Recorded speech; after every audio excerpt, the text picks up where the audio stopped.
Shalom Elohim, Bapak Ibu sekalian. Puji Tuhan, kita ketemu lagi dalam program Kesaksian Iman.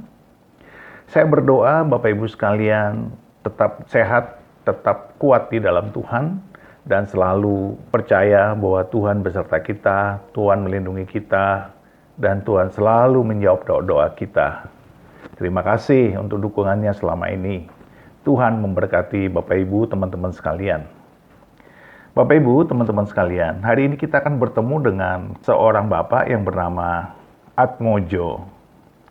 Beliau berasal dari keluarga yang non-Kristen. Di dalam keluarganya itu cukup moderat, cukup longgar dalam beragama. Bapak Ibu, Pak Atmojo ini berpacaran dengan seorang gadis, dan gadis ini mengenalkannya kepada Kristus.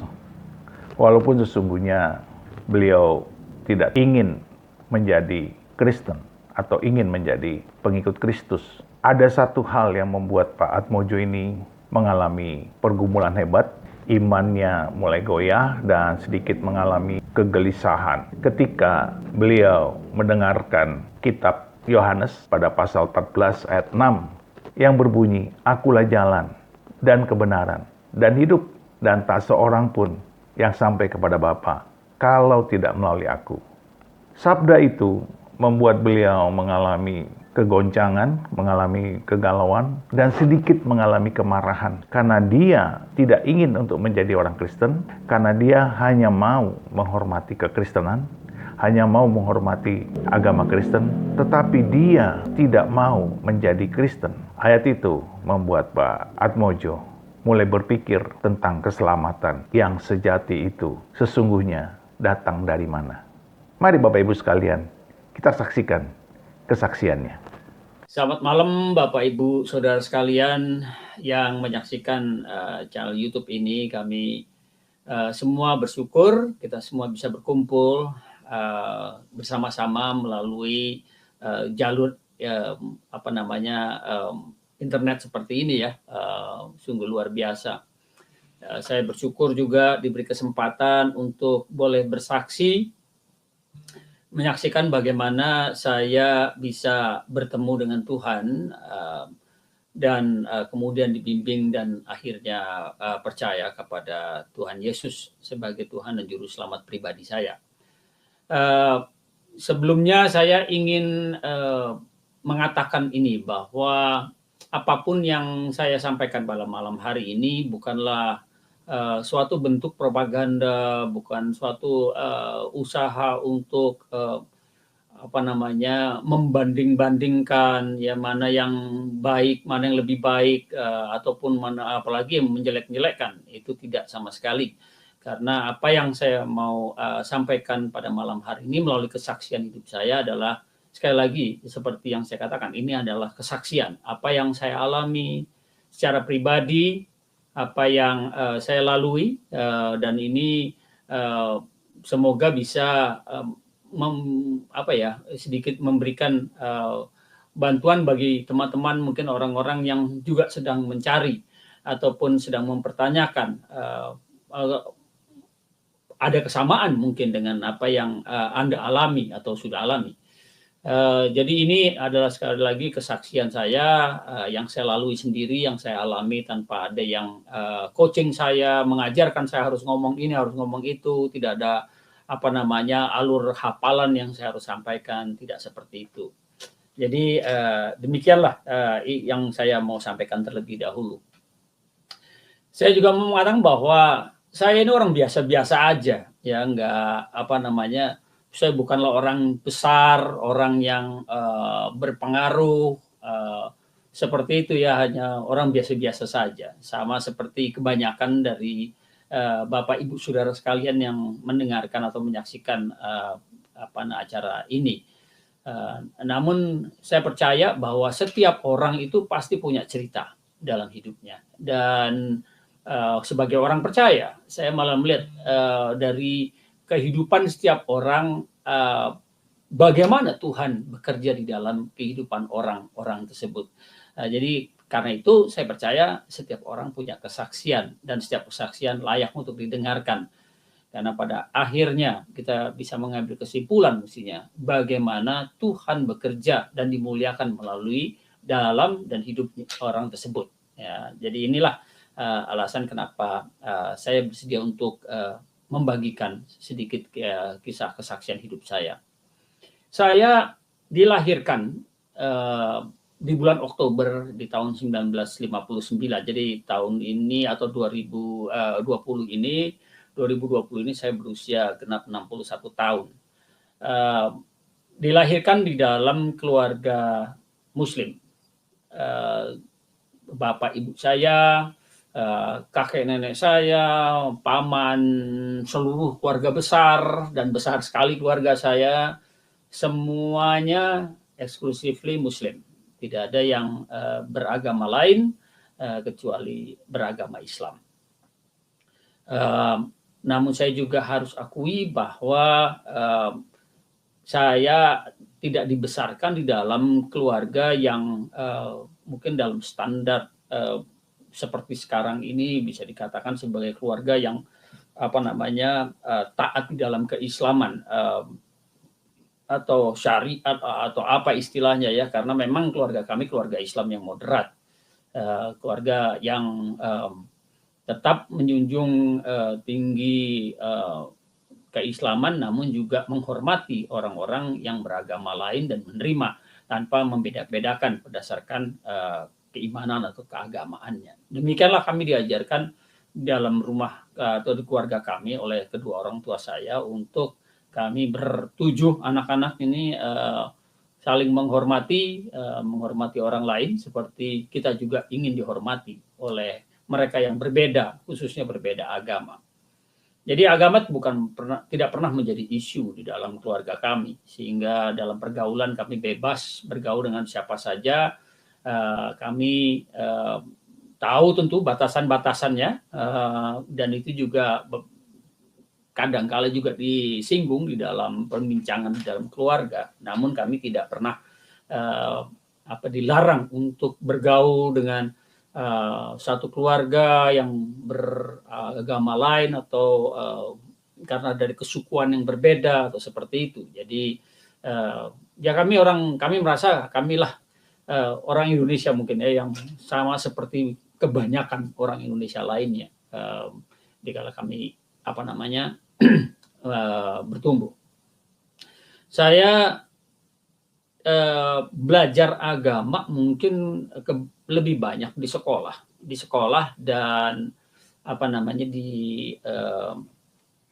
bersama oleh teman-teman dan kenalan-kenalan, meskipun saya sendiri tidak pernah ikut pesantren atau apa ya, namun lebih banyak belajar sendiri, bertanya kepada ustadz atau penceramah ya, baik di masjid setelah sholat Jumat, karena jujur saya lebih dulu karena masih muda lebih sering mengutamakan sholat zuhur di masjid Jumatan ya daripada sholat 5 waktu ya. Jadi saya jujur aja banyak bolong ya kalau sholat 5 waktu, dan itu sangat sulit untuk saya lakukan ketika dengan latar belakang keluarga yang tidak terlalu Islami, dan menuntut tanggung jawab yang besar dan disiplin yang besar untuk bisa melakukan itu secara pribadi. Jadi saya mungkin lebih berkompromi dan memilih sholat Jumat sebagai waktu sholat yang saya usahakan untuk tidak terlewatkan. Keluarga, kalau saya boleh sampaikan, keluarga saya keluarga yang baik, keluarga yang tentu penuh banyak cinta kasih yang dinyatakan di dalam keluarga dengan cara kami ya, meskipun bapak saya atau bapak kami ini adalah tentara ya, yang selama saya kenal beliau sampai setelah pensiun, beliau adalah tentara sejati ya. Dan saya bangga punya bapak yang berpangkat, apalagi kalau dia pakai pakaian dinasnya ya, dengan bintang tanda jasanya apa kalau dalam acara resmi tentunya ya, itu kalau jalan bunyinya cekrek-cekrek itu kayaknya wah keren banget ya. Dan bapak saya dari awal, dari dia masih single, masih jaka, dia sudah ikut berperang untuk kemerdekaan bangsa kita pada waktu itu. Sampai kemudian dia menjadi tentara dan pensiun sebagai dengan pangkat mayor jenderal. Jadi saya bangga dengan bapak saya meskipun dia sangat tentarais. Lebih banyak karena itu kita di keluarga berinteraksi dengan ibu ya, dengan ibu. Jadi ibu punya influence, punya pengaruh lebih besar mungkin dari bapak kami. Meskipun kita semua tentu hormat dengan bapak kami. Jadi pengajaran seringkali kita dengar datang dari ibu, dan tentunya untuk hal yang keagamaan, untuk khususnya di saat saya masih beragama Islam, kami dapat dari sekolah maupun juga guru agama di sekolah. Karena saya beberapa kali juga ngambil les khusus ya, untuk lebih memperdalam lah pada saat itu. Jadi belajar sholat, terusnya belajar doa-doanya dan selebihnya ya, dari guru agama kami, guru agama saya, maaf. Namun saya kalau menuju keislaman bapak saya mungkin lebih Islam yang istilahnya Islam abangan mungkin ya, Islam yang KTP tok ya, karena bapak saya demikian. Sehormat-hormatnya saya dengan bapak saya, mungkin bapak saya lebih berat ke kejawen ya mungkin ya, dianggap sebagai orang yang mempercayai dan mengikuti lebih banyak ke spiritualitasan suku Jawa di dalam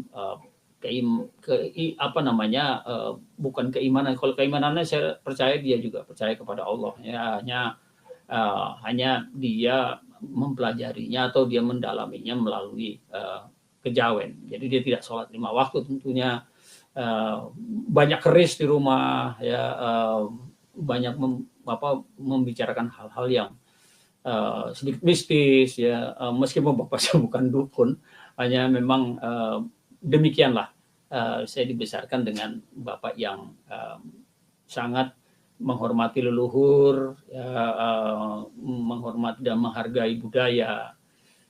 Sedangkan ibu saya lebih banyak pengaruh Belandanya mungkin. Ibu saya masih hidup, masih bersama dengan kami dalam usia yang ke-92 tahun.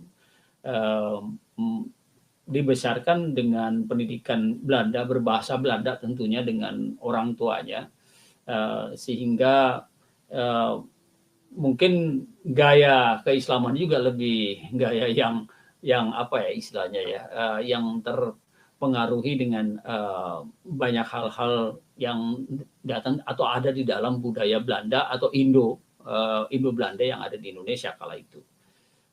Sehingga inilah menjadi latar belakang kehidupan keimanan saya ketika saya dibesarkan.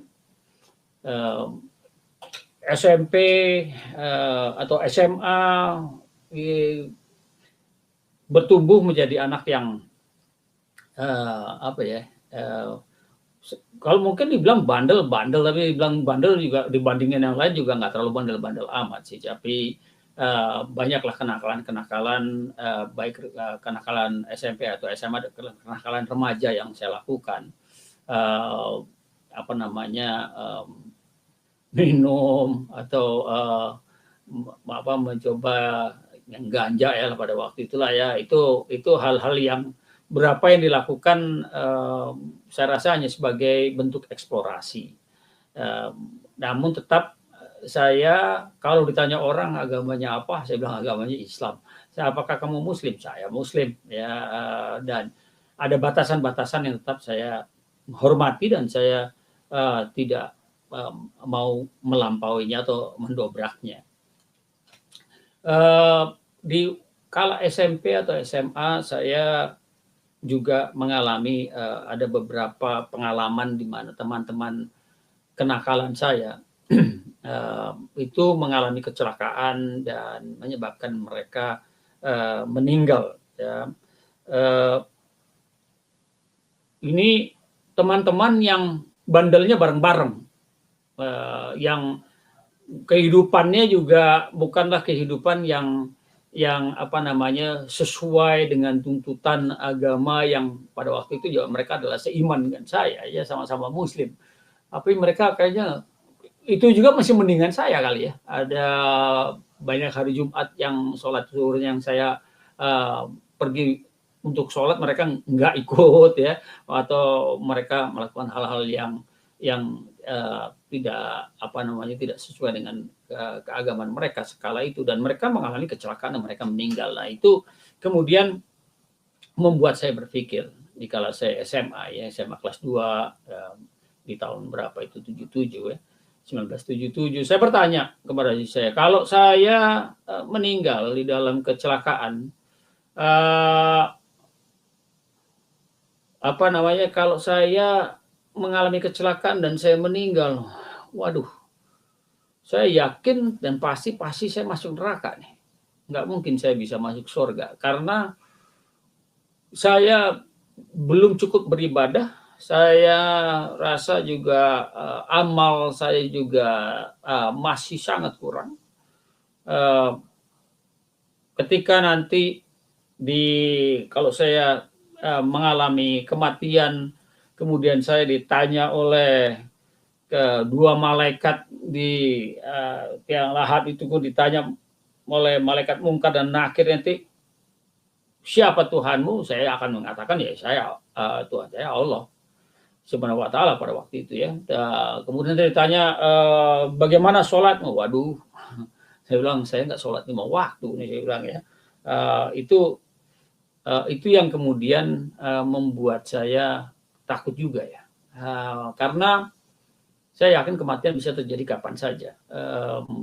Dengan usia saya yang masih muda seperti itu, masih bandel-bandelnya, ya naik motor kan zaman dulu juga nggak ada yang pakai helm ya, naik motor juga suka gila-gila gitu loh.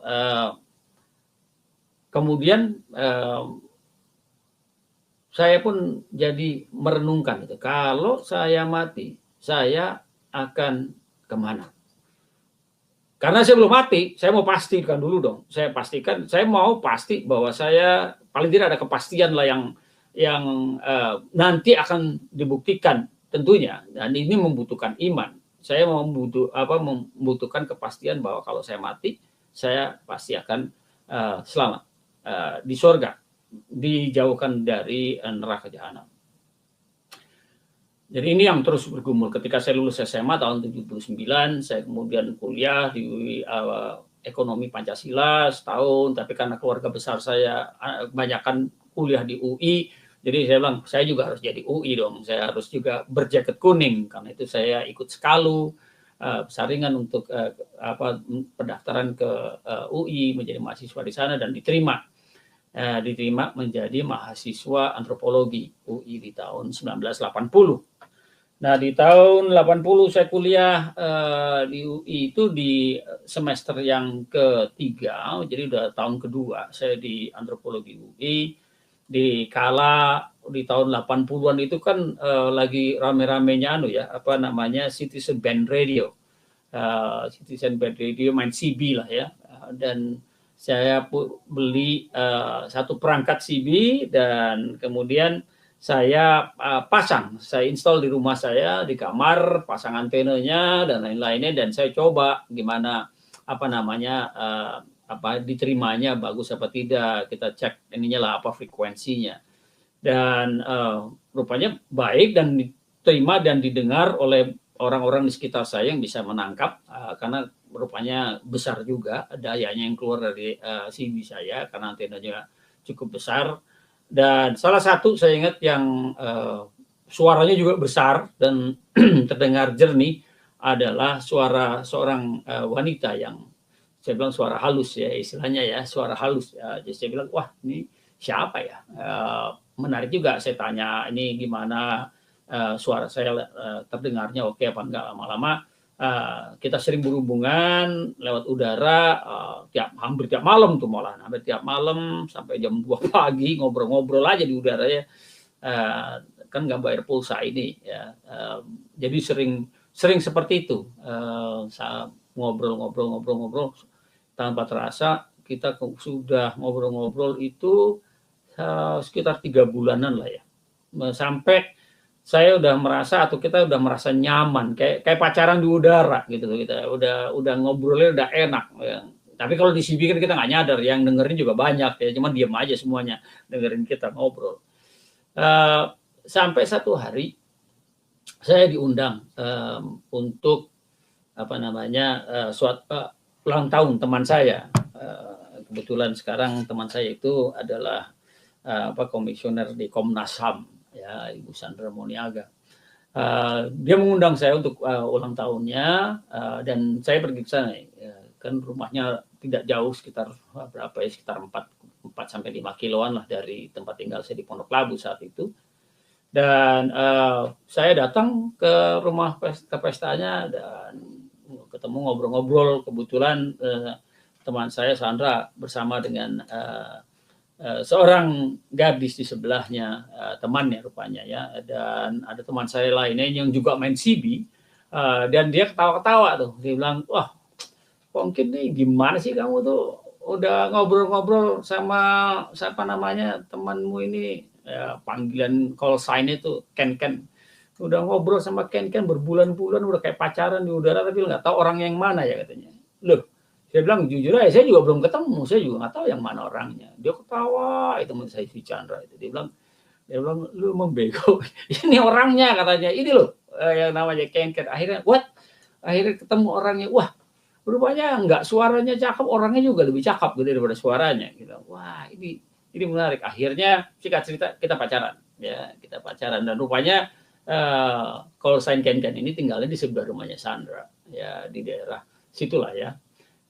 Kemudian berjalanlah kita pacaran. Nah, yang menarik dari Ken ini bahwa kedua orang tuanya adalah, ini ada keluarga Kristen, kedua orang tuanya adalah orang yang sudah lahir baru.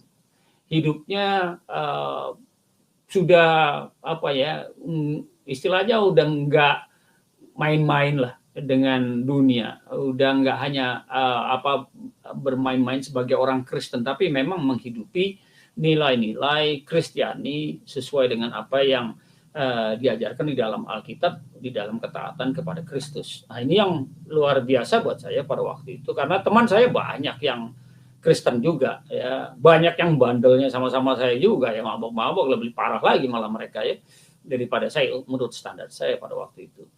Tapi beda ini keluarganya Ken dengan keluarga, dengan ibu bapaknya, dengan kakak-kakak adiknya ya. Dan saya jadi sering ngikutin ibadah di rumahnya, ada altar keluarga, doa malam, nggak terlalu malam biasanya karena mereka biasa doa malam sekitar jam 7-an, jadi saya bisa ikut ya sebelum saya pulang kalau main ke sana. Dan yang saya juga enjoy pada waktu itu adalah ikut PA ya, pemahaman Alkitab yang dilakukan setiap hari Rebo. Tujuan utamanya tadinya sih pengen supaya saya bisa bareng sama dia aja, supaya bisa sebelah-sebelahan, bisa menikmati ini semua bersama-sama dengan dia aja.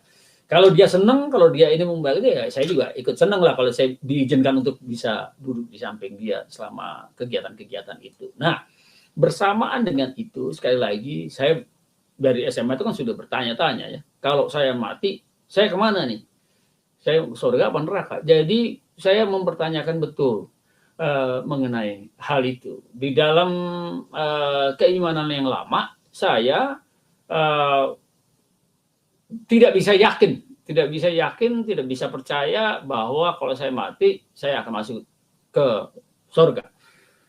Surganya Allah. Jadi karena itu bilang insya Allah saya akan masuk ke surga. Tapi tidak ada kepastian. Sedangkan keluarga Ken ini satu keluarga kok yakin banget gitu ya. Kok bisa yakin bahwa ketika nanti satu hari mereka dipanggil pulang kah, atau ya hidup mereka berakhir, roh mereka akan bersama-sama dengan Kristus di surga.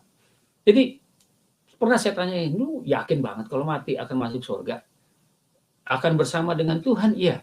Tuhan di mana? Tuhan di surga, dan kita yang percaya akan juga bersama dengan Kristus selamanya. Wah, yakin tuh, yakin. Ada ayat-ayatnya ya. Dia bilang, wah, terkesima juga saya waktu itu. Jadi impress juga saya dengan perbedaan itu. Di satu sisi tidak ada kepastian, tidak ada keyakinan yang cocok, tapi di satu sisi di dalam iman kepada Kristus yang ditampilkan dan ditunjukkan oleh keluarga ini begitu pasti, dan tidak juga menyombongkan. Ya, mereka juga tidak menyombongkan bahwa mereka sudah diselamatkan, dan karena itu atau menjelek-jelekan saya, ataupun berusaha untuk membuktikan bahwa saya salah atau gimana ya. Tidak seperti itu. Mereka juga saya tidak merasa mereka memaksakan, tapi mereka mengizinkan, memberi ruang untuk saya bertanya, saya berpikir, saya memproses segala informasi yang saya peroleh mengenai keimanan di dalam Kristus pada waktu itu. Setelah pacaran ini udah berapa ya, pacaran yang tatap muka. Tadinya kan cuma di udara ya, belum COVID aja udah main CB, udah di udara terus ya. Akhirnya ketemu di dalam pesta itu, akhirnya udah jadilah kita pacaran tatap muka. Sekitar udah pacaran tatap muka hampir sekitar 4 bulan lah ya. Satu hari pacar saya itu bukan minta izin, sih, kasih tahu kalau dia minggu itu akan seluruh weekendnya akan dihabiskan di sebuah retreat. Jadi saya tanya juga, retreat apaan sih? Untuk ya mereka pergi ke satu tempat ya, persekutuan, ibadah dan lain, belajar Alkitab bersama-sama. Yes. Jadi saya berangkat Jumat sore, pulangnya baru Minggu sore. Ya, pergilah. Pacar saya itu, mereka retreat nggak jauh-jauh. Waktu itu saya ingat di Ancol ya, jadi Ancol lah, saya nggak tahu di mana di Ancol, saya juga lupa. Namun kan sebagai anak muda ya, saya bilang, wah malam minggu nggak ngapel. Saya ingat banget ibu saya juga nanya waktu itu, kok nggak ngapel, tumben, ya, nggak kemana-mana. Saya bilang, ya nggak ada, ceweknya lagi retreat gitu ya, ya udah di rumah aja. Ya udahlah, datanglah hari Minggu sore, pacar saya udah pulang dong mestinya ya. Saya telepon dia sekitar jam 4-an gitu ya, jam 4-an, 4:30 saya telepon. Pertama saya telepon dia belum pulang. Ya, 2 kali saya telepon dia belum pulang, 3 kali ketiga dia udah pulang. Nah, saya ngobrol sama dia lah, sama singkatkan ini. Tapi kok bedanya ya, dia ngomongnya kayak rada ogah-ogahan, males-malesan ya. Saya bilang, ini kenapa sih? Ada sesuatu yang mengganggu dia menurut saya ya. Nah, kemudian saya tanya lagi, kenapa kamu kok kayaknya kesannya nggak enak? Terusnya malah dia minta teleponnya dimatiin aja. Udah ntar diomong kapan. Wah, saya kesel juga ya ketika dia minta dimatiin. Udah nggak ketemu hari Jumat, hari Sabtu nggak ngapel, nggak ketemu. Hari Minggu pas ngobrol di telepon kok ogah-ogahan ya, karena rumahnya dekat, saya naik motor aja ke rumahnya dia. Ketemulah dia. Akhirnya ngobrol di rumahnya dia, di ruang depannya itu ngobrol-ngobrol, dan saya tanya, kenapa sih kamu kok kayaknya rada males-malesan gitu loh, ada yang mengganggu apa yang diajarkan atau kamu peroleh di retreat itu, saya tanya gitu ya. Emang diajarin apa sih di retreat itu, kok kayaknya gara-gara retreat itu kesannya jadi seperti ini. Barulah kemudian dia ceritakan bahwa retreat itu adalah retreat remaja, jadi hanya khusus anak-anak remaja. Dan di sana kalau nggak salah dibicarakannya itu salah satunya adalah sesinya adalah sex and dating ya, seks dan berpacaran lah ya istilahnya. Dan diajarkan oleh pengajarnya pada waktu itu bahwa kegelapan atau pacaran tidak boleh, sebagai orang Kristen berpacaran dengan mereka yang tidak seiman. Oh gitu, terus malah diingatkan untuk jangan berpacaran karena apabila sudah terlalu jauh nanti bisa menikah gitu loh ya, hubungannya terlalu serius sehingga akhirnya masuk ke dalam rencana pernikahan. Sedangkan berdasarkan firman Tuhan di dalam Korintus dikatakan bahwa gelap dan terang tidak bisa dipersatukan. Wah, saya langsung kaget nih. Maksudnya apa nih? Gelap dan terang tidak bisa dipersatukan. Ya, orang percaya sama orang tidak percaya tidak bisa dipersatukan, sehingga kita yang berbeda keyakinan sekarang ini bisa bermasalah ke depannya kalau kita terusin pacarannya. Wah, saya rada kesel juga ya. Sampai saya tanya, ntar dulu, gelap dan terang tidak bisa dipersatukan. Dan kita tidak bisa diteruskan karena ini hubungannya gelap dan terang. Tapi tolong jawab saya deh. Yang gelap siapa, yang terang siapa? Saya bilang. Ya, dalam ayat yang kamu sebutkan itu, ya yang dia rada takut karena kalau dia bisa menghindari titik pembicaraan di situ aja mungkin lebih baik ya. Dan saya merasa dia kayaknya wah jadi nggak enak nih harus ngomong seperti ini. Dan dia sampaikan juga bahwa yang gelap itu adalah orang yang tidak percaya kepada Kristus, yang terang adalah mereka yang sudah masuk dalam kerajaan Tuhan ya, dengan kerajaan terang yang gemilang. Dan waduh, saya kesel juga, langsung bilang, nggak bisa nih saya bilang, Allah itu cuma satu, saya bilang. Masalah istilahnya kita dalam satu rumah, di rumah yang dikepalai oleh Allah, orang yang di dalam rumahnya itu nggak bisa pindah-pindah dari satu ruangan ke ruangan lainnya. Kan tetap satu rumah, saya bilang. Ya, saya ngototnya seperti itu pada waktu itu. Ketika lagi ngobrol, lagi ngotot-ngotot gitu, ada kebetulan seorang pendeta muda yang berkunjung ke keluarga pacar saya ini, dan kemudian dia datang dan menengahi perbincangan yang udah mulai rada keras gitu ya omongannya ya, dan si pendeta muda ini pun kemudian mulai menjelaskan kepada saya tentang banyak hal tentang hubungan gelap dan terang, siapa gelap dan terang, kenapa ada gelap, ada terang, dan lain-lain lah, seperti itu ya. Pada dasarnya kalau sekarang saya ngerti, dia sedang memberitakan Injil kepada saya. Jadi di saat itulah dia berbagi ayat-ayat ya, dan saya bantah, saya bilang saya berusaha untuk mematahkan argumen-argumennya, saya berusaha untuk membuktikan bahwa oh itu kan menurut Kristen, menurut Islam begini, saya bilang, dan lain-lainnya. Sampai satu saat dalam perbincangan kami, sebelumnya juga saya ngotot sama pacar saya itu, siapa sih yang mengajar di retreat itu, saya bilang ya. Dan dia bilang yang ngajar pada waktu itu ya pengkhotbahnya itu Pak Yusuf Roni, pendeta Yusuf Roni. Dia bilang ya Yusuf Roni itu udah murtadin, saya bilang. Ya yang kayak gitu lu dengerin lagi, itu omongan saya pada waktu itu ya, yang kayak gitu lu dengerin lagi. Ya akhirnya makanya berdebat sama pacar saya, dan kemudian ngomonglah sama sang pendeta ini, si pendeta muda. Pendeta muda itu kemudian menyampaikan ayat tadi, dan saya bantah-bantah dan saya argumen dan lain-lainnya sampai kepada satu titik di mana dia tunjukkan kepada saya dan dia mintakan untuk saya bacakan. Sekali lagi saya udah ngikutin kebaktian dan udah mulai tahu lah, udah mulai mengenal ya Kristen itu seperti apa ya melalui PA yang saya ikuti maupun juga puji-pujian yang saya nyanyikan bersama dengan pacar saya pada waktu itu. Namun ayat ini baru sekali ditunjukkan dan dia minta saya bacakan. Yohanes 14 ayat 6 itu ayat yang bagaikan saya lari 100 km per jam itu nabrak tembok. Karena nabrak tembok membaca pernyataan atau kata Tuhan Yesus di dalam Yohanes 14 ayat 6 itu, aku adalah jalan dan kebenaran dan hidup.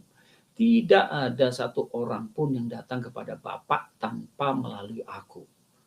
Saya ngerti banget nih, siapa Bapa, siapa aku, dan siapa yang ngomong. Yang ngomong Yesus, dan dia katakan bahwa dia adalah jalan, dia adalah kebenaran, dia adalah hidup, dan bahwa tidak ada satu orang pun dapat datang kepada Allah tanpa melalui Yesus. Waduh, saya bilang ini pernyataan dari Yesus yang gimana ya? Ada dua kemungkinan aja nih, saya bilang hanya dua kemungkinan yang bisa terjadi di dalam saya menanggapi pernyataan ataupun ayat yang saya baca, dimintakan untuk saya bacakan ini. Yang pertama, saya katakan, kalau saya mengatakan bahwa Yohanes 14 ayat 6 itu atau pernyataan Yesus itu adalah sebuah keniscayaan atau kebohongan. Bohong nih. Tapi kalau saya mengatakan kalau itu bohong, saya harus punya alternatif jawaban ataupun pembuktian bahwa itu bohong. Kalau itu bohong, yang benar yang mana, gitu loh. Saya bilang saya nggak bisa nih, saya nggak punya informasi cukup untuk bisa membuktikan bahwa Yesus itu tidak benar di dalam pernyataan di dalam Yohanes 14 ayat 6 itu. Nah, karena saya nggak bisa menjawab, karena saya nggak bisa mengatakan itu bohong ataupun itu tidak berdasar, itu hanya rekayasa saja. Saya nggak bisa berargumen dan menunjukkan data yang benar untuk mengcounter gitu.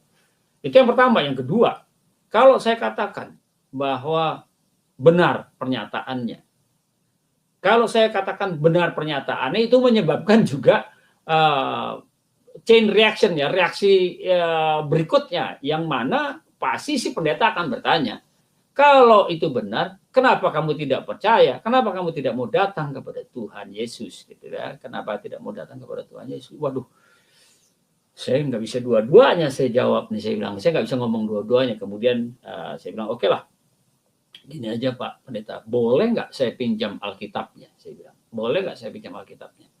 Dalam hati saya berpikir, Yohanes 14 ayat 6, mungkin dalam satu ayat itu Yesus berkata dengan jitu, di mana saya tidak bisa membantah dan saya tidak bisa mengcounter. Karena itu saya mau cari di dalam Alkitab, di bagian lain di dalam Alkitab, di mana saya bisa menggunakan sebagai counter argument untuk melawan apa yang dinyatakan oleh Yesus. Tapi dari Alkitabnya sendiri, ya. Saya akhirnya dipinjamkan Alkitab, saya pulang, saya baca, berusaha untuk cari poin-poin di mana yang saya bisa angkat yang mungkin nggak jelas. Karena nggak jelas bisa saya tembak lah ya, bisa saya serang dan lain-lainnya. Nah, saya membuat kesalahan besar yang saya syukuri sampai dengan hari ini adalah bahwa untuk melakukan itu saya memulainya dengan membaca Injil Yohanes. Ya, karena itu tadi Yohanes 14 ayat 6 saya bilang saya mulai dari Injil Yohanes lah, dari pasal 1. Mulailah saya baca. Ya, enggak dalam satu hari, enggak dalam satu minggu, enggak dalam satu bulan. Ini saya baca cukup lama untuk Injil Yohanes saja. Karena saya mau betul-betul mengerti apa yang ditulis dan saya mau cari apa yang saya bisa serang. Semakin saya baca nih Alkitab, dalam hal ini Injil Yohanes, semakin saya heran. Waduh, ini tokoh Yesus ini sentral banget ya di dalam Injil. Perkataan-perkataannya tidak ada yang yang membuat keributan atau perkataannya tidak ada yang menuduh atau mendakwa atau melukai hati orang yang mendengar, ya. Tidak kasar ya dari apa yang tertulis di dalam Injil Yohanes itu. Apa yang Tuhan Yesus perbuat atau tokoh Yesus yang berbuat di dalam Injil Yohanes itu semuanya baik ya. Dia menyembuhkan orang, yang buta dicelikkan matanya, yang kusta dibersihkan kulitnya ya dengan kuasanya, yang ketangkap berzina pun tidak jadi dirajam karena perkataan dan wibawa daripada Yesus. Tidak ada yang bisa mematahkan apa yang dikatakan Tuhan Yesus, sehingga mereka yang tadinya mau ngerajam si pezina itu, si pelacur itu pun tidak jadi, karena mereka tidak ada yang berani mengatakan, karena Tuhan Yesus di dalam Yohanes 4 itu mengatakan barang siapa yang tidak pernah berdosa ya menjadi orang pertama yang melemparkan batu. Nah, semuanya juga tahu mereka semua telah berdosa, sehingga tidak ada yang melemparkan batu merajam si pelacur ini. Jadi wah, saya bilang hebat sekali ya. Kristus. Terlebih dalam Yohanes 3 ayat 16 ya, jelas-jelas katakan karena begitu besar kasih Allah akan dunia ini sehingga ia mengkaruniakan, memberikan. Ya, Allah memberikan anaknya yang tunggal. Sehingga barang siapa yang percaya kepada dia, katanya kan di situ barang siapa yang percaya kepada dia maka dia tidak akan binasa melainkan beroleh hidup yang kekal. Ada dua hal yang terjadi ketika seseorang itu mengaku iman percaya kepada Yesus berdasarkan Yohanes 3 ayat 16 itu, ini hasil waktu itu saya pelajari ya, bahwa dia tidak akan binasa. Ingat ya, pada waktu itu sekali lagi saya ingatkan bahwa dari sejak SMA saya ini menjadi pertanyaan besar nih buat saya. Ya kalau saya mati saya masuk kemana nih? Saya bisa pasti akan masuk neraka ya. Saya pasti akan binasa nih di neraka nih. Karena saya nggak cukup nilainya, poinnya saya nggak cukup lah, amalan saya nggak cukup untuk bisa menjadi lebih berat di dalam timbangan kebajikan saya apabila timbang oleh Allah. Sehingga akhirnya bilang, wah ini yang pertama itu barang siapa yang percaya tidak binasa. Karena dia tidak binasa, kemudian melainkan dia beroleh hidup yang kekal. Ini yang saya cari, saya bilang. Saya sedang mencari kehidupan kekal dari apa yang benar datang dari Allah dan disediakan oleh Allah. Dan Yohanes 3 ayat 16 inilah kemudian yang juga turut berbicara sangat jelas kepada saya. Dan saya cari ayat-ayat lainnya di dalam Injil Yohanes tuh, waduh heran-heran saya juga makin banyak aja lagi. Bahwa dia disalibkan juga itu adalah karena kesirikan ya, masalah kehilangan posisi dari orang-orang yang berkuasa pada waktu itu dan ingin menguasai masyarakat dan mendapatkan keuntungan dari mereka sehingga harus mengorbankan Yesus di atas tiang salib. Menggunakan tangan-tangan orang-orang Romawi atau kerajaan Romawi untuk melakukannya. Jadi keji sekali. Ya. Namun di luar daripada bagaimana Yesus disalibkan, saya juga melihat bahwa ini semua hanya karena di framing aja ya, kalau bahasa Betawi ini dijorokin aja, Yesus dijorokin aja. Tapi ada maksud Tuhan di situ adalah seperti yang disampaikan oleh dia sendiri ya, bahwa dia perlu mati untuk dapat membayar upah dosa dan mematahkan kuasa dosa dari setiap orang, setiap manusia yang khususnya yang mau menerima dan percaya kepada dia. Wah, udah ngerti nih. Makin lama makin saya jumpai pas ketemuan lagi sama pendetanya, saya udah nggak bisa ngobrol lagi ya. Gimana? Ketemu nggak? Mari kita diskusi lagi. Saya bilang, belum. Saya bilang, saya kasih waktu lagi deh. Saya masih belum mendapatkan. Padahal udah 2 bulanan kali itu nggak dapat juga. Setelah selesai Yohanes, saya baca yang Injil-Injil lainnya dan tentu aja semakin konsisten lah saya dari 4 Injil itu kok konsisten bicara tentang Yesusnya. Nah, singkat cerita sudah berpacaran sama Sinkenken itu udah sekitar 6-7 bulanan. Kemudian datanglah saat-saat di mana ilmu pengetahuan atau pengenalan saya kepada kekristenan sudah cukup banyak, yang mulai mengganggu pikiran saya, karena saya percaya bahwa hanya ada satu jalan menuju keselamatan, dan tidak mungkin seluruh iman yang ada di dalam dunia ini bisa bersama-sama membawa ke satu tempat di mana Allah berada di surganya. Hanya satu yang benar, dan saya harus memastikan mana yang satu itu, gitulah.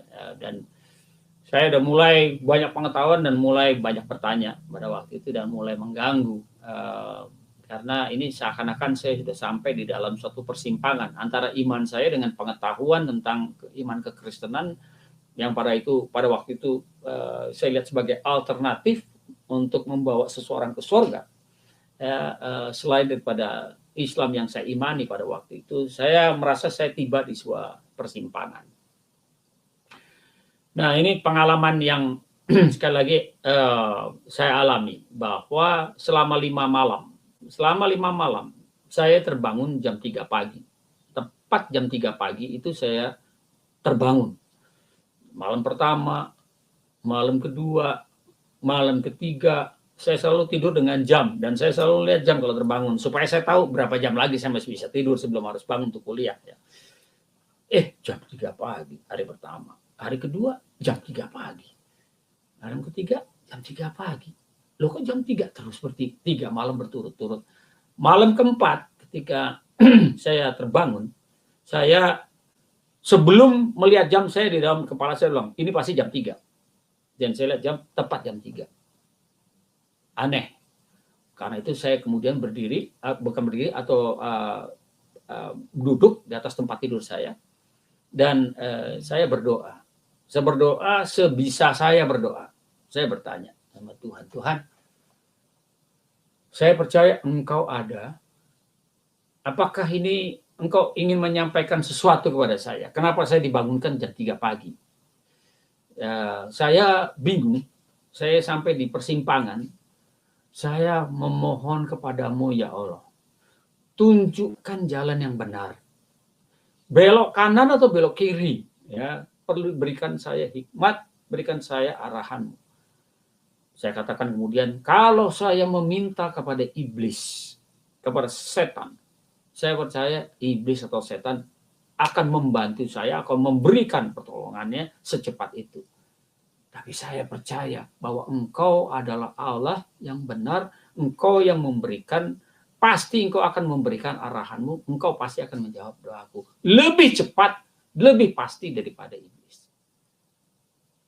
Saya tidak berdoa di dalam cara Islam, saya tidak berdoa di dalam cara Kristen.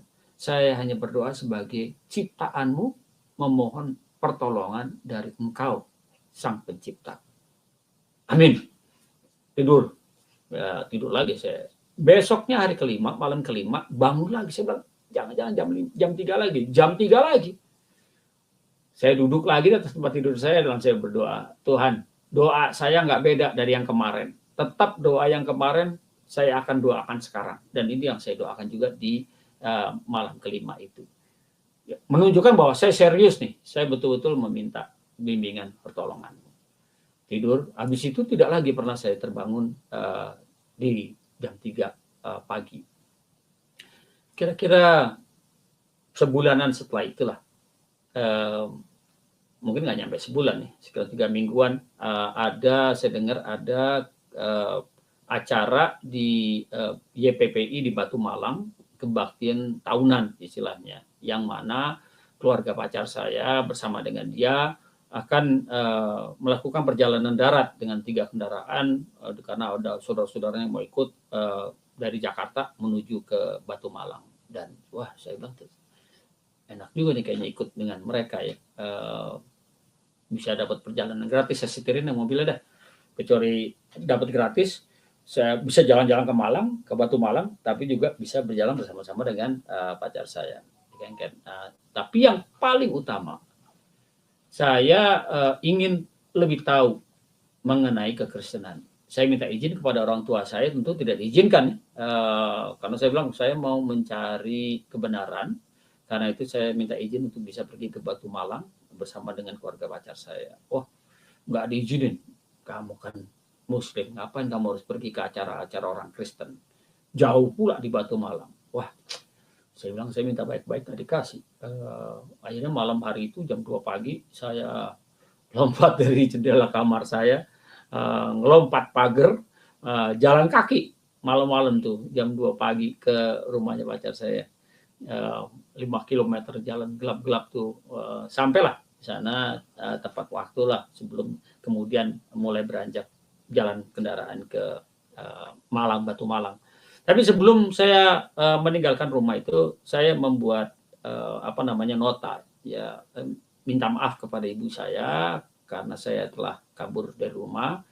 Saya bilang saya nggak mau pesta-pesta, bukan mau mencari kenikmatan dunia, tapi saya lagi mau mencari kebenaran. Jadi maaf, izinkan saya, mohon doa restunya supaya saya bisa kembali lagi nanti dengan selamat. Itu yang saya tinggalkan di dapur di rumah saya, di rumah kami. Pergilah ke sana. Dan saya ingat bahwa ketika di bulan Juli itu kebaktian tahunan berlangsung di tahun 1980, pas lagi bulan puasa.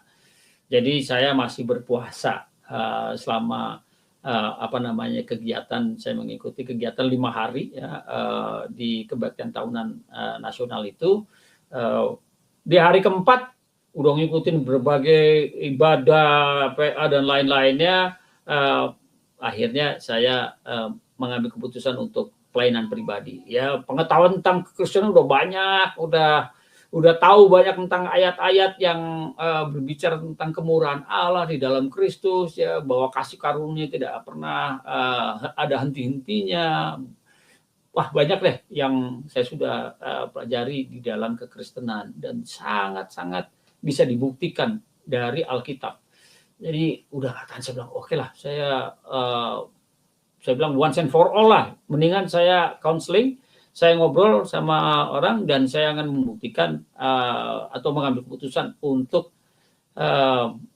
menjadi pengikut Kristus atau kembali ke Jakarta dengan semangat, dengan tekad untuk menjadi Muslim yang lebih baik. Itu waktu itu alasan saya kenapa saya mau konseling. Akhirnya konseling, kita ngobrol dengan salah satu konselornya itu, salah satu mahasiswa teologi di I3 ya, ngobrol-ngobrol, saya lupa namanya, tapi dia menunjukkan ayat-ayat diceritakan tentang siapa Yesus, tentang kehidupan, tentang pengharapan di dalam Kristus. Saya bilang, oh saya tahu. Dia tunjukkan ayat, saya bilang juga ada ayat lain di tempat-tempat di dalam Efesus, di dalam Filipi. Lama-lama ditutup Alkitabnya. Terus dia bilang kata saya, kamu itu udah tahu banyak. Kamu sudah tahu banyak tentang keimanan di dalam Kristus, pengharapan di dalam Kristus, keselamatan di dalam Kristus. Tapi kenapa sampai saat ini kamu masih belum berani membuka hati untuk mengundang dia menjadi Tuhan dan Juru Selamat? Saya bilang, waduh, emang gampang. Saya bilang, maaf saya Muslim. Kalau saya meninggalkan iman, saya menjadi murtad, menjadi murtadin. Kemurtadan adalah dosa yang mungkin paling besar dan tak terampuni di dalam Islam, di dalam pengajaran pengertian saya pada waktu itu. Ya, saya bilang bagaimana saya meninggalkan Islam? Saya nggak mungkin bisa meninggalkan Islam. Saya juga nggak mau masuk neraka gara-gara ini. Saya bilang itu, meskipun saya juga bersyukur banyak hal yang baru yang kebenaran yang saya lihat di dalam kekristenan melalui apa yang sudah saya pelajari sampai dengan saat itu. Kemudian dia terus tanyakan, dia bilang lah, dosamu seperti apa juga Tuhan juga bisa ampuni. Darah Kristus tidak ada yang darah Kristus tidak bisa hapus melalui dosa apa yang tidak bisa dihapus oleh darahnya. Tidak ada dosa yang terlalu besar di mana darah Kristus tidak cukup untuk dapat mengampuni atau membasuh seorang itu bersih kembali. Ditunjukin di dalam Yesaya pasal 1 ya, ketika Allah berkata, berperkaralah dengan aku ya, sekotor-kotornya, najis-najisnya seseorang, digambarkan dosamu semerah seperti kain kirmisi sekalipun ya dapat diputihkan oleh darah Kristus, oleh pengampunan Tuhan, bagaikan bulu domba ataupun seputih bisa menjadi seputih seperti salju. Wow, saya bilang oke. Tapi tetap ini adalah keputusan terbesar yang luar biasa. Karena itu saya berdoa, saya minta izin sama dia untuk berenung sebentar lah. Saya berenung sebentar, kemudian saya berdoa di dalam hati saya. Nah, saya minta bimbingan Tuhan, tolong bimbing saya. Apa keputusannya yang terbaik? Karena saya hanya ingin apa yang menurutmu adalah yang terbaik. Itu yang saya mau lakukan. Nah, ini yang kemudian saya disusul dengan suatu visi. Saya ada penampakan dalam kepala saya. Saya melihat diri saya berdiri di pinggir sebuah jurang yang dalam. Saking dalamnya begitu gelap dan tidak terlihat di bawahnya, itu tutup sedikit kayak awan-awan lah, ya, ataupun embun-embun ya, saking dalamnya. Ya, saya mendapatkan diri saya seakan-akan berdiri di pinggir tebing ini. Dan ketika itu saya dengar suara dari bawah tebing, dari dalam kedalaman itu dibilang, Kongkin, lompatlah. Kongkin, lompatlah, nanti aku tangkap. Saya pikir, ini suara siapa? Suara Tuhan. Kayaknya ini suaranya Tuhan nih kayaknya. Kenapa saya bisa beranggapan ini suaranya Tuhan? Karena kalau Bapak Ibu, nggak tahu dengan Bapak Ibu sekalian ya, kalau baca novel atau dalam hal ini baca Alkitab saja ya, kalau baca Alkitab ada tokoh-tokoh yang berbeda berbicara ya. Ada Tuhan Yesus kalau berbicara, ada Rasul Paulus berbicara, ada Petrus berbicara, ya, ada Yohanes dan lain-lainnya lah ya. Tergantung kayak suatu pembicaraan gitu loh. Dan yang sangat mengherankan saya adalah ketika saya mendengar suara itu, saya tahu, wah ini suaranya Yesus ini. Ini suara Yesus sama seperti ketika saya membaca kitab Injil Yohanes dan ketika Yesus berkata di dalam Yohanes 14 ayat 6. Ini suara dia nih. Jadi saya bilang itu suaranya Tuhan yang memintakan saya untuk melompat. Dan oleh karena itu bilang, Tuhan, aku akan lompat, tangkap ya. Kalau Tuhan tidak tangkap saya tidak mau percaya lagi sama Allah. Yang mana aja, dari agama manapun. Karena buat saya kayak suicide ya. Kalau udah lompat itu sebagai ya kita bilang secara langkah iman. Dan setelah itu berhenti vision saya di dalam benak saya. Wah, suatu konfirmasi yang saya butuhkan di saat dia menantang saya. Siapkah kamu menerima Yesus sekarang? Saya yakin itulah saatnya di mana saya harus mengambil dan berani mengambil langkah iman, meninggalkan Islam dan memberikan hati saya, mengundang Yesus untuk masuk dalam hati saya dengan mengaku segala dosa-dosa, menerima pengampunan daripada Kristus dan menjadikan Yesus sebagai juru selamat, terlebih menjadi Tuhan di dalam hidup saya. Masuklah ke dalam hati saya, setelah berdoa dan lain-lainnya, terus saya tanya, jadi sekarang saya sudah Kristen. Ada nggak ayat-ayat yang saya harus baca? Ya nggak ada. Kamu kan tadi sudah berdoa, kamu sudah mengundang. Malah dia tanya, di mana kira-kira Yesus sekarang? Oh, di dalam hati saya dong. Karena saya sudah mengundang dia menjadi Tuhan dan Juru Selamat pribadi saya. Dan dia bilang, itulah yang terjadi. Yesus sekarang sudah di dalam hatimu. Sesuai dengan undanganmu. Wah, kalau gitu saya udah Kristen dong. Bilangnya, puji Tuhan. Saya bilang, wah, saya udah Kristen ya. Nggak ada kembang api, nggak ada bintang-bintang jatuh dari langit juga ya dengan peristiwa itu, biasa-biasa aja ya. Namun ada sukacita yang saya rasakan pada waktu itu yang kayaknya sukacita yang mirip-mirip saya ada, tapi nggak seperti itu ya. Wah, itu terjadi di tanggal 16 Juli 1981. Saya menjadi orang percaya. Jamnya juga saya ingat tuh jam 15.20, jam 3 sore 20 menit. Saya menjadi orang percaya, menjadi pengikut Kristus. Wah, luar biasa, sukacita. Ya, keluarga dari pacar saya juga rupanya udah nunggu.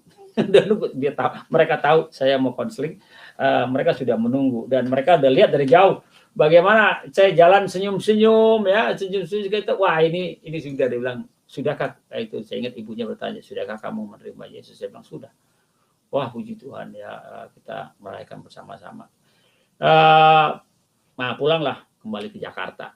Sudah 9 hari setelah jalan-jalan ke Surabaya dan akhirnya dari Surabaya Malang lagi kita pulang kembali ke Jakarta. Makin dekat ke Jakarta makin dagdikduk dong saya, karena saya kabur dari rumah kan. Saya bilang, waduh, deg-degannya makin kencang nih, apalagi sampai Kerawang nih, dikit lagi nih. Saya pun berdoa berkali-kali dan doa saya kepada Tuhan begini, Tuhan, kalau sekarang ini saya sudah ada di tenda-Mu dan Tuhan sudah di dalam hatiku, Tuhan, saya minta satu boleh nggak? Saya minta mujizat dari Tuhan boleh nggak? Saya tahu Bapak saya galak banget, namanya tentara. Ibu saya juga orang Jawa Timur lagi ya, aduh itu juga galak banget. Saya bilang mampus nih, kalau saya pulang pasti dimarahin. Saya bilang, Tuhan, saya minta ini deh, saya minta mujizatnya supaya ibu saya tidak marah, bapak saya tidak marah. Kalau mereka tidak marah aja Tuhan, itu udah luar biasa mujizat buat saya lah. Saya bilang, itu yang saya mintakan. Akhirnya saya pulang sampai rumah, sore-sore itu jam 3, jam 4-an gitu lah saya masuk rumah. Kan rumah saya itu jalan dari pinggir jalannya ke rumahnya cukup jauh. Jalannya ada kakak saya di situ, kakak laki saya bilang, "Weh, pulang juga lo." Hampus lo, bentar lagi matiin lo sama ibu katanya. Wah, tambah dagdikduk, aduh, makin lemas nih dengkul saya nih, saya bilang nih. Tapi ya udahlah, Saya pikir kalau sore-sore gini biasanya ibu bapak saya masih di kamar, masih ngobrol-ngobrol apa gimana. Jadi saya mau lewat samping nih, nggak lewat pintu depan. Saya mau coba masuk dari jendela lagi, bego juga ya. Tapi malah saya lewat pintu samping, rupanya ibu saya pas lagi di situ, lagi nyiramin tanaman. Loh, jarang-jarang. Dia kaget, ngeliat saya juga kaget. Aduh, anak ibu pulang lagi katanya ya. Gimana? Oh, malah dipeluk ya, malah dipeluk dan dicium. Gimana kamu udah makan lu? Gini ditanya, kamu ke Surabaya ke rumahnya nenekmu enggak? Katanya ada. Ya. Saya bilang, Bu, aku capek deh, aku mau istirahat dulu ya. Ya udah sana cepetan mandi dan lain-lain. Ya udah di kamar makan malam, saya juga nggak ikut makan malam, saya pikir kalau malam dimarahin Pak Sintan ini. Besokannya lagi nggak pernah juga ibu bapak saya marah sama saya tentang kabur saya dari rumah. Tapi saya juga nggak berani bilang kepada mereka kalau saya sudah menjadi orang Kristen, menjadi orang percaya. Sampai satu hari saya mandi, saya keluar dari kamar mandi. Biasalah siul-siul keluar dari kamar mandi. Begitu keluar di depan kamar mandi, ada ibu saya menanti saya. Bu, dia bilang, kenapa?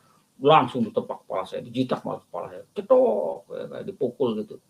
Dia bilang, loh, aduh, kenapa nih? Saya bilang, kenapa? Dia bilang, jangan kenapa-kenapa kamu. Saya dicewer, kuping saya dijewer, digiring sama ibu saya. Dibawalah saya ke kamar saya, karena kamar mandi itu nggak jauh dari kamar saya. Dibuka di depan, di pintu kamar saya itu, melihat ke dalam, di meja saya, meja belajar itu, dia bilang, itu 2 buku hitam itu Alkitab ya? Saya bilang, iya, itu Alkitab. Kamu ini sekarang sudah Kristen? Iya, aku menjadi Kristen ketika aku pergi ke Batu Malang. Boleh tambah marah dia, marah-marah lah. Kamu memalukan keluarga. Lain-lain yang ngomel ibu saya malah kan. Ulang, Bu, maaf Bu. Boleh nggak saya mengatakan sesuatu? Bu, kalau dengan keputusan ini saya masuk neraka, saya bilang, ibu, bapak, dan kakak adik nggak ada yang bisa bantu. Tidak ada satu orang pun dapat membantu saya, menyelamatkan saya kalau saya gara-gara ini saya masuk neraka.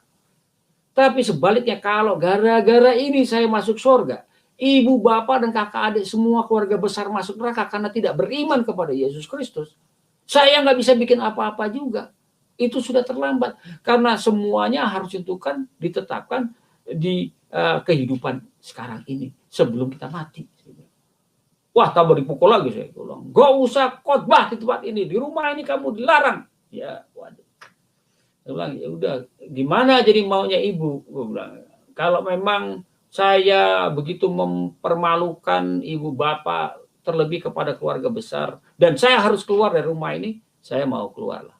Izinkan juga saya keluar, tapi saya tidak akan pernah meninggalkan iman saya di dalam Kristus. Tidak mungkin saya bisa meninggalkan dia. Akhirnya ibu saya bilang, udah nanti saya akan bicara dulu sama bapakmu dan kakak-kakak dan adikmu. Ya mereka ketemuan lah, ngobrol-ngobrol malam, saya nggak tahu kapan, pokoknya saya nggak diajak pertemuan itu. Besok paginya baru ibu saya menyampaikan kepada saya bahwa saya boleh-boleh aja tinggal di rumah, tapi satu hal yang pasti tidak boleh berdoa, khususnya ketika keluarga besar kumpul.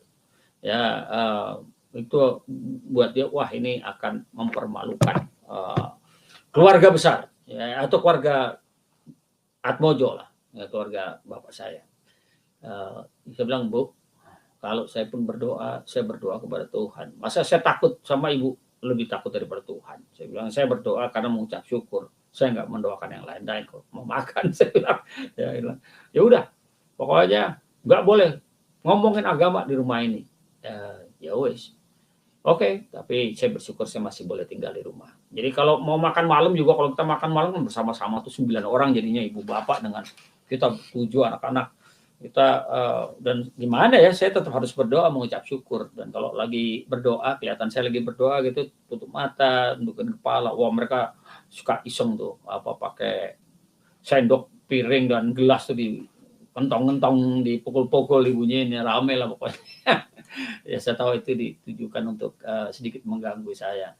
Ya kalau dibilang itu salibnya, ya salibnya nggak seberapa penderitaan yang saya alami dari keluarga saya. Sekali lagi keluarga saya keluarga Islam yang moderat, tapi tetaplah ya, saya selalu diajarkan bahwa nanti kalau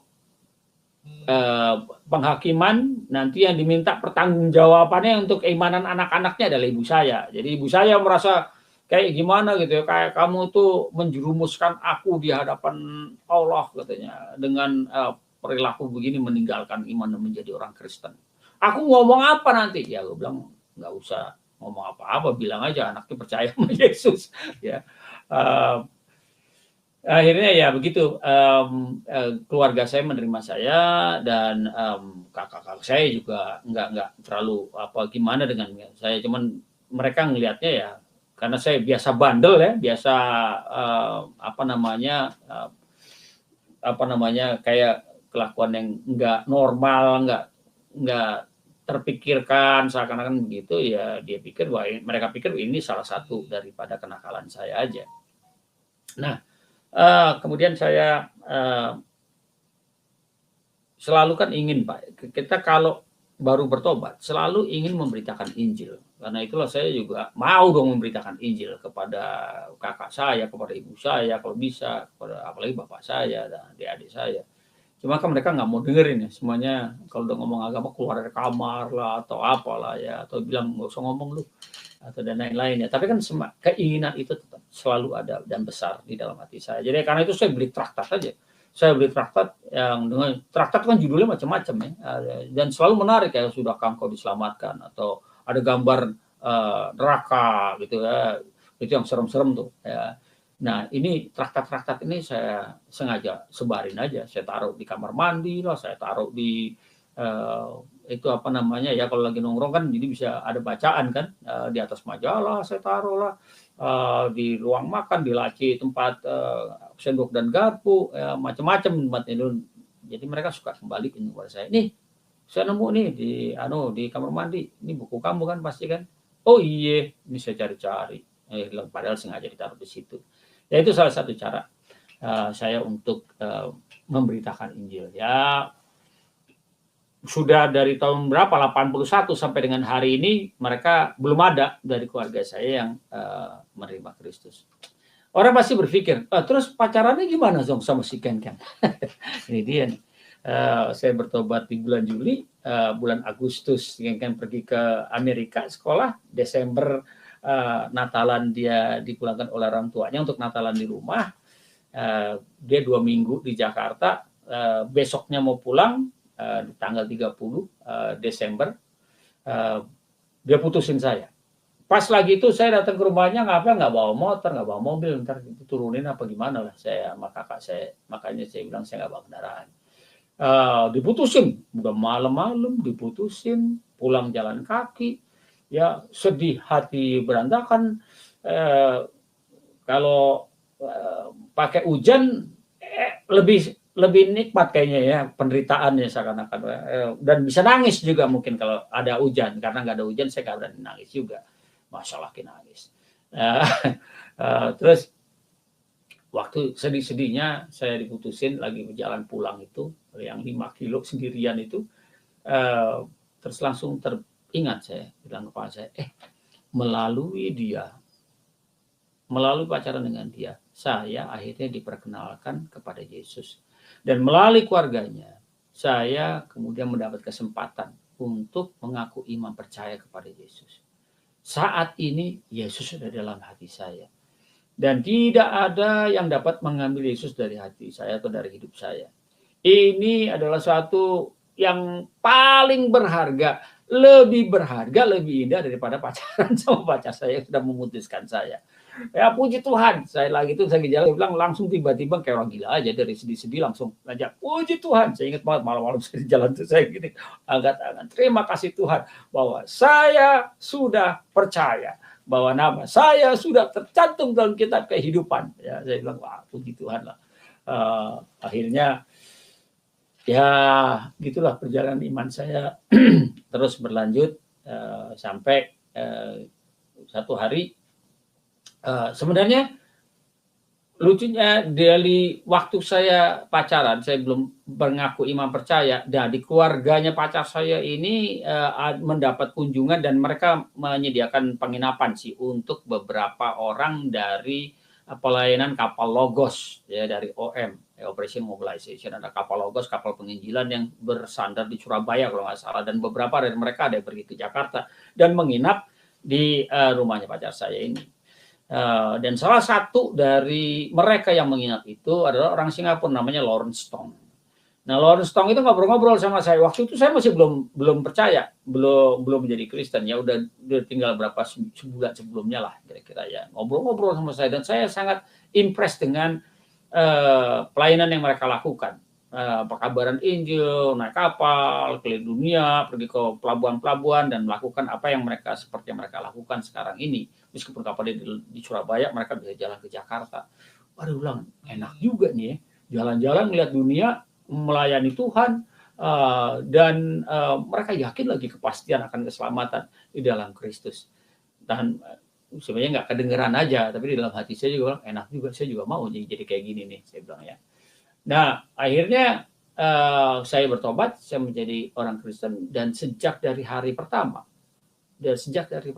kerinduan saya adalah memberitakan Injil. Nggak fair kalau hanya saya saja yang mendapat kesempatan untuk mendengar Injil dan mengambil keputusan untuk percaya ketika dilayani. Saya juga harus memberi kesempatan kepada orang untuk mendengar siapa Yesus, supaya mereka juga bisa mengambil keputusan mau beriman percaya kepada dia atau tidak. Ya, saya teringat akan Roma pasal 10 ya, bagaimana orang bisa diselamatkan ketika dia tidak memanggil Yesus, bagaimana dia bisa memanggil nama Yesus kalau dia tidak tahu, karena tidak pernah ada orang yang menyampaikan kepada dia. Dan bagaimana orang bisa menyampaikan berita Injil kepada dia kalau tidak diutus gitu loh. Wah, ini kan ada rantaian tanggung jawab dari gereja untuk mengirim seseorang atau mengutus seorang untuk memberitakan Injil. Jadi saya bilang juga dari awal saya bilang orang harus dengar Injil supaya banyak orang seperti saya yang mencari itu bisa menemukan.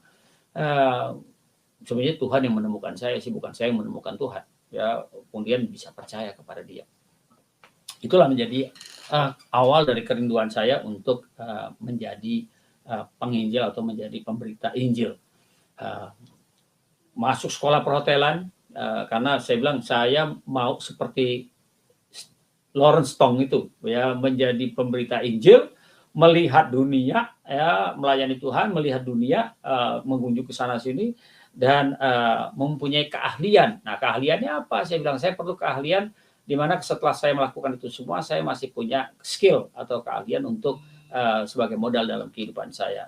Saya kemudian keluar dari antropologi karena di antropologi setelah saya jadi Kristen nggak cocok lagi dengan pahamnya antropologi ya. Dalam antropologi kan Soko guru istilahnya tiang pilar utamanya itu kan adalah teori Darwin ya, bahwa manusia itu berevolusi dari kera, dari monyet, dari binatang, dari kera, dari monyet, dari yang berjalan dengan kaki akhirnya Pithecanthropus menjadi punya tulang belakang yang bisa berdiri, berjalan dengan dua kaki dan akhirnya menjadi manusia seperti sekarang jadi Homo sapien. Saya bilang wah, nggak bisa nih saya sebagai orang yang beriman percaya pada kreasi, ada penciptaan daripada Allah dari yang tidak ada menjadi sesuatu yang hidup. Masa harus percaya juga pada waktu yang bersamaan bahwa manusia datang dari monyet. Saya bilang wah, saya nggak bisa. Saya ngobrol sama salah seorang dosen di antropologi pada waktu itu. Saya bilang Pak, benar nih Pak, apakah kita harus pegang habis-habisan nih teori bahwa kita semua datang dari monyet. Oh, itu teori yang terbuktikan menurut dia demikian. Terbuktikan, terjumpa ada fosil-fosil dan lain-lainnya dan ada ilmunya ya, dari Pithecanthropus erectus, Mediana dan lainnya ada. Saya bilang wah Pak, itu kan teori Pak. Saya bilang kenapa enggak kisah penciptaan yang dilakukan oleh Allah itu juga bisa dijadikan teori pendamping daripada teori Darwin. Oh, nggak bisa kata dia. Itu bukan teori. Untuk yang itu perlu keimanan, perlu iman katanya. apa yang diperlukan oleh iman, perlu pakai iman, nggak perlu pakai, bukan sains kata dia.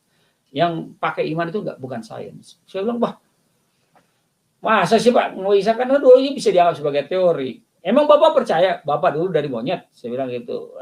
Kalau sekarang Bapak ini manusia jadi dosen, Bapak dulunya ancestors Bapak, leluhurnya dulunya monyet. Kalau Bapak percaya itu Bapak aja lah, saya enggak lah. Saya bilang saya ciptaan Tuhan aja. Ya, wah dia marah, saya ngomong gitu. Akhirnya ya udahlah, nggak bisa nih saya jadi antropologi. Saya keluar dari antropologi, saya minta izin dari orang tua saya. Saya kemudian pindah ke Bandung mengambil sekolah perhotelan ya, di Bandung NHI, ambil kitchen karena saya memang sebenarnya dari dulunya pengen jadi juru masak gitu loh. Entah kenapa saya harus nyasar 3 tahun kemana-mana. Akhirnya saya juru masak, belajar masak dan lulus tahun 85, tahun 86 saya bergabung dengan kapal Dulos. Ya, tadi Logos, ini ada Dulos, 2 kapal dari Operation Mobilization yang melakukan penginjilan ke seluruh dunia. Saya bergabung dengan kapal Dulos waktu itu di Kamerun, di Afrika, di tahun 86. Dari tahun 86 targetnya cuma 2 tahun, tapi ujung-ujungnya saya berada di pelayanan kapal selama 8 tahun. Itulah yang kejadian dalam hidup saya yang luar biasa. Wah, kalau ada yang bertanya, mengalami mujizat nggak? Wah, mujizat. Saya nggak pernah mengalami mujizat-mujizat yang besar-besar ya, kayak membangkitkan orang mati atau sembuh dari sakit yang terminal atau seperti apa. Tapi menurut saya, buat saya keselamatan di dalam Kristus aja adalah suatu mujizat yang luar biasa. Ya, sebenarnya dalam ekonomi Tuhan atau dalam standar Allah, mujizat itu suatu hal yang biasa yang dilakukan. Kita aja yang menganggap itu sebagai mujizat, ya suatu hal yang luar biasa. Tapi buat Allah kan biasa-biasa aja. Demikianlah dia, demikianlah Allah bekerja. Tapi saya mau memuliakan Tuhan dengan mungkin mujizat yang saya alami tahun lalu ketika saya kena serangan jantung di bulan November tahun 2019. Jantung saya berhenti 4 kali. Ya, jantung berhenti 4 kali itu saya ingat yang keempat itu terjadi di atas meja operasi ketika saya sedang dipasang ring. Karena mampetnya udah 99%. Makanya perlu di ring secara cepat pada waktu itu. Wah, itu berasa banget saya udah kayak mau tertidur dan mau terlelap dan sedang melayang mau pergi gitu ya, dan saya dengar suara meskipun mata saya tutup saya dengar suara panggil Pak Kongkin, bangun ya, terus dipompa dada saya untuk membangunkan saya lagi, dan saya tersadar. Menurut saya itu mungkin adalah juga mujizat meskipun sesuatu hal yang biasa yang dilakukan oleh Tuhan, tapi wah itu adalah hal yang luar biasa yang kemudian saya merasa saya diberikan kesempatan kedua dalam hidup ini. Semakin lagi untuk mendedikasikan diri untuk pelayanan. Mujizat lainnya yang saya alami dalam pelayanan Dulos ya, contohnya ya, ketika saya memberitakan Injil di Afrika Selatan, di Cape Town. Bahasa Inggris saya patah-patah, lebih banyak patah daripada lurus ya. Di tahun 86 itu ketika melakukan penginjilan pertama-tama di Cape Town, saya ada di Grand train station di kota Cape Town, memberitakan Injil. Kebetulan ada orang yang duduk, saya bilang, oh saya udah mati-mati, saya udah takutnya luar biasa ya, tapi ya udahlah, saya samperin, ada orang putih nih. Ingat pada waktu itu 86 itu Afrika Selatan masih memberlakukan politik apartheid ya, pemisahan berdasarkan warna kulit. Tapi saya datengin lah orang kulit putih ini. Saya bilang, saya maaf, nama saya Kongkin, saya dari Indonesia. Boleh saya ngomong nggak tentang pengharapan? Akhirnya saya cerita, ngobrol-ngobrol penginjilan. Sampai saya tantang dia untuk mengaku iman percaya atau menerima Tuhan Yesus, mau nggak untuk diselamatkan. Dia bilang, oh terima kasih sudah ngomong sama saya, tapi not now, belum sekarang. Jadi maaf, kereta saya kayaknya udah datang. Jadi udah pergi. Waduh, saya bilang sedih, salah saya di mana, apa saya kurang apa nih ya, nyesel juga, kenapa sih dia nggak mau terima keselamatan, udah begitu indah dan begitu indah disiapkan oleh Allah di dalam Kristus. lagi ngomong-ngomong gitu di dalam hati saya tiba-tiba ada orang ketok di belakang saya. Ya, saya noleh ke belakang, rupanya dia duduk di kursi yang di belakang, jadi belakang-belakangan dengan saya.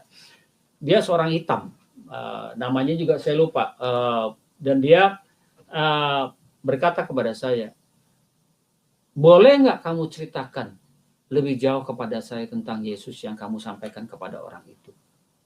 Oh, wah, kamu mau mendengarkan? Saya langsung balik, pindah ke kursi di sebelahnya dia, duduk di sebelah dia, ke kursinya dia itu. Terus saya beritakan Injil, saya sampaikanlah Injil. Pada akhir pembicaraan kita, dia membuka hati dan dia bilang, saya mau menerima Yesus sebagai Tuhan dan Juru Selamat saya seperti apa yang kau sampaikan. Wah, luar biasa. Itu terus kita berdoa, memimpin dia untuk memohon Yesus untuk mengampuni dosa-dosanya dan menerima Yesus sebagai Tuhan dan Juru Selamat pribadinya. Ada lagi ketika kita itu buat saya adalah suatu mujizat ya, yang dilakukan oleh Tuhan. Ada lagi di Dar es Salaam di Tanzania, ada kapal ya di dekat kami yang krunya orang Indonesia. Jadi mainlah mereka ke kapal kami nyari orang Indonesia karena kan kapal kami ada 225 orang dengan berbagai-bagai kewarganegaraan. Jadi dia pikir pasti ada orang Indonesia aja. Ya udahlah saya bergabung dengan akhirnya saya kenalan, saya undang, terus saya pindah gantian saya mengunjungi kapal dia. Nah di kapal itulah saya beritakan Injil dan di saat itu juga dia mau menerima Tuhan Yesus sebagai Tuhan Juru Selamat pribadinya dia. Karena dia tahu dia adalah orang yang penuh banyak dosa dan dia harus rubah hidupnya setelah mendengar Injil diberitakan. Akhirnya dia meminta bisa nggak saya menerima Yesus.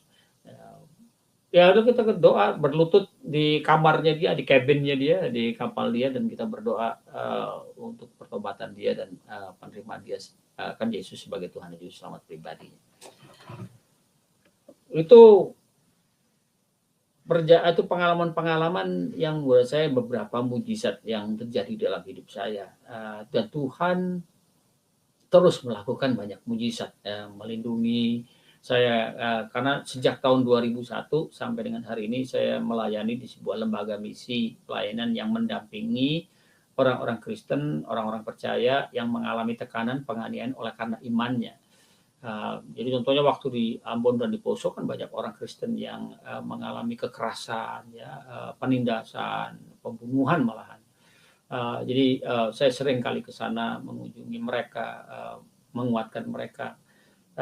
Berapa kali tuh karena waktu itu nggak bisa muterin Ambon kan, harus nggak bisa muterin Teluk Ambon, jadi dari airport ke kota Ambon harus naik perahu menyeberang ke Galala ya, tempat di mana pelabuhan untuk orang-orang Kristen mendarat. Wah, itu berapa kali Pak? 2 kali secara khusus saya mengalami penembakan di tengah laut. Ya, terus lagi seminar juga ada terjadi pengeboman yang membunuh 2 orang kalau nggak salah di toko di sebelah di mana gedung kami melakukan pelatihan dan buat saya itu semua adalah seperti setiap hari adalah mujizat. Ya, bagaimana Tuhan menjaga, Tuhan memelihara dan Tuhan memakai situasi-situasi itu untuk membawa jiwa-jiwa datang kepada Dia. Itu yang saya terus gak habis heran dengan bagaimana Tuhan bekerja. Yang penting sebagai anak-anak Tuhan, kita memberitakan Injil. Memberitakan Injil nggak hanya dengan mulut kita. Seringkali banyak orang mikir memberitakan Injil pakai mulut. Yang lebih dahsyat itu memberitakan Injil melalui hidup. Ya, dan ini menjadi tantangan buat kita semua dan buat saya khususnya setiap hari. Bagaimana kesaksian saya? Karena hidup kita itu memang mestinya menjadi surah terbuka dari Kristus untuk dunia bisa baca. Baru ketika mereka bertanya, kita menjawab. Baru kita gunakan mulut kita. Dari tahun 2001 sampai dengan hari ini, pelayanan di lembaga misi yang melayani gereja yang teraniaya, yang tertekan, mengedepankan hukum dan advokasi khususnya. Karena gereja, sekali lagi saya udah berkali-kali katakan gereja kita warga negara Indonesia, bukan orang Kristen ini bukan warga negara kelas 2. Oh, kita dianggap itu kan minoritas. Di Indonesia nggak ada mayoritas minoritas, siapa yang hitung. Karena di hadapan hukum, di hadapan konstitusi, kita semua sama. Berdiri sama tinggi, duduk sama rendah. Istilah saya, Garuda kita di KTP sebagai bukti bahwa kita warga negara Indonesia, ini ada Garudanya pasti di KTP kita atau di paspor kita lah ya. Garudanya kepalanya ngadepnya ke kanan. Ya, kalau saya Garudanya mestinya ngadepnya ke kanan ya. Kalau di kartu KTP kita lihat kan demikian. Ya, selama Garuda di KTP kita atas nama kita ataupun di akte kelahiran ataupun di apa yang ada Garudanya menunjukkan kepala yang menghadap ke kanan, artinya kita adalah warga negara Indonesia yang sah, memiliki hak dan kewajiban yang sama dengan semua warga negara Indonesia lainnya. Mau jabatannya tinggi, mau jabatan yang paling rendah di dalam masyarakat, kita semua adalah sama. Jadi ini yang harus diperjuangkan, ini yang harus disampaikan kepada semua orang, bahwa hak kita semua sama, termasuk di dalam hak beribadah.